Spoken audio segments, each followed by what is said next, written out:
Ayan na. 13,000 pag 7 turns. And then, 11,000 for 5 turns, meaning 5 gigs. So, I will go for the maximum, which is 9 gigs. 9 turns at 1,800 monthly or weekly. Oh, sorry, 1,800 bi-weekly. And then, that's 14,400. First repayment would be on August 28. And then, when you click on that, after August 28, September 12, September 27, October 12, October 27, November 11, November 26, December 11. And then wave na tong pang 9 payment, which is February 2025. So, it will be only 8 gigs starting August 28, 2024 up to December 11, 2024. So, how many months? 4 months. 4 months at 1,800. So, that's how much? 1,800 times 8 months. Magkano yun?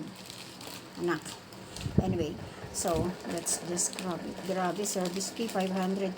So, sa service fee pa lang per month, service fee nila ay 1,080 pesos. Sa service fee pa lang, 1,080 na agad yung kita nila. 4 months. So, sa 4 months, 4,000 na agad ang service fee. Wala pa yung interest doon na 135 monthly.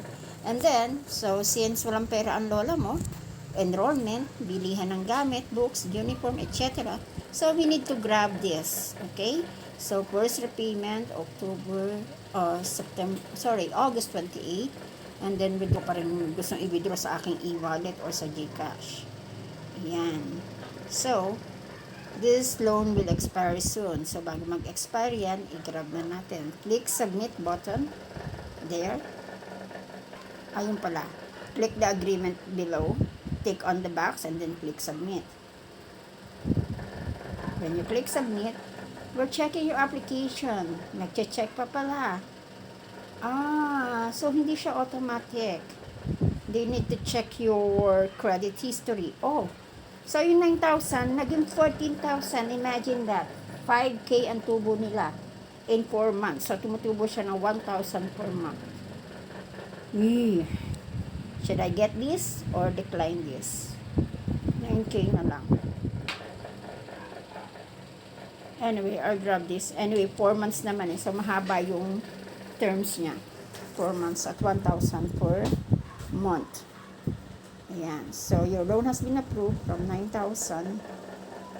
Ang babayaran ko, from 9,000 ang marirelease sa akin and then babayaran ko sila ng 14,400 in 4 months at 1,800 bi-weekly. Alright? Ba yan? So, ayun. Hintayin na lang natin pumasok sa GCash mo kasi ang sabi, wait for a call within 1 hour so that you can get your loan. That's it. Thank you. So, ayun guys. So, after natin mag-process ng loan kay Quickla app, automatic on the spot, nakalagay doon kanina ay wait for a call within 1 hour. Pero, when I check my GCash, automatic pumasok na siya real time. So, let's check the transaction history. So, may laman yan kanina 85 pesos. Ngayon, pumasok yung 9,000. So, ito yun. Yan. Cash in from NetBank. So, yan yung pumasok na loan. So, pumasok na yung 9,000 natin at 14,000 ang balik. Imagine niyo 5,000 agad. 5,000 in 4 months. Ayun, 4 months. Kasi 540 yung kanilang service fee. And that is every 2 weeks. So, every 2 weeks, kailangan nyo magbayad kay Quickla with a 540 na service fee. So, in a month, sa monthly pa lang, ang service fee nila ay 1,080 pesos. Wala pa yung interest doon na 135 pesos yung interest. Yon.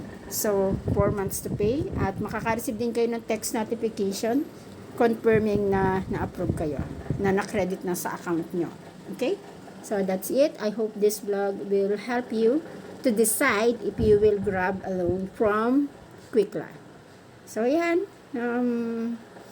It's up to you to decide, but for me, since 4 months naman, longer terms, at medyo gipit tayo ngayon, so kailangan natin kumapit sa Quickla.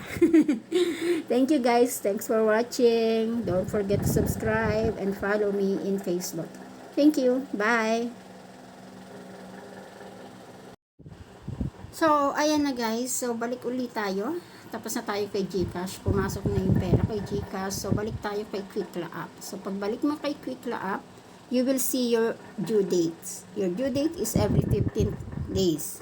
So, twice a month ka magbabayad. So, my first due date will be August 28, 2024, amounting to 1.8. Yan yung first schedule.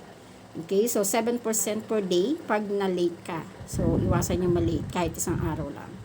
So, na-disburse today. Ayan yung disbursement date, August 13, which is today. And then, ayan, mark it on your calendar, August 28.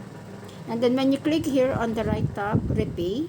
When you click repay here, may option siya. Andyan lahat ng schedule nyo. First schedule, August 28. Second schedule, September 12, September 27, October 12, October 27, and November 11, November 26, and December 11, 2024. So, hanggang 8 gives. So, 8 gives na 1.8. So, 1.8, nasa ba yung calculator ko?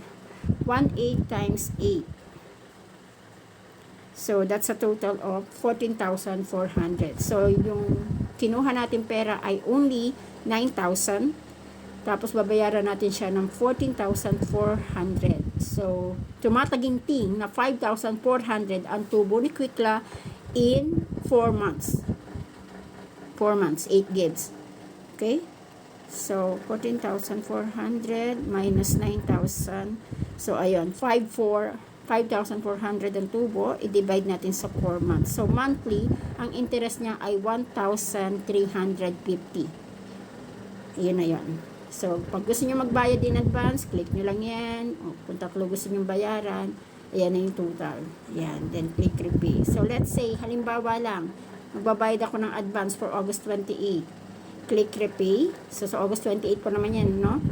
Hindi natin ipupush through. Papakita ko lang sa inyo kung paano magbayad. So, click nyo lang kung anong month na gusto nyo bayaran. Ganyan.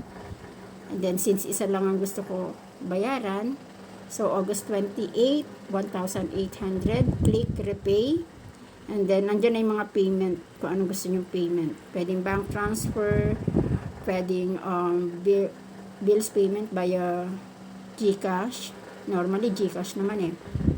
And then, pag magbabayad ka kay GCash, kailangan mo i-copy yung account number mo. Ayan, copy mo lang yan.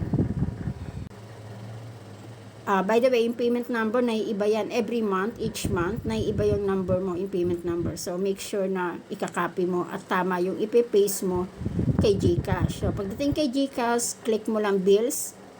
And then, under biller, hanapin mo peso. Ayan yung logo ni peso. So, pag click mo ng peso, ayan na yon. Just click the enter the amount. And then, dito yung remit number, yun yung payment reference number mo. Yung kinapi ko kanina, ipipaste mo lang siya dyan. Tapos, write your name here, account number. Write your name and then your email address para i-email sa iyo yung receipt. Then, click next. And then, ayan na yun. Magkakaroon na kayo ng payment confirmation. Alright? That's it guys. Thank you for watching. Bye.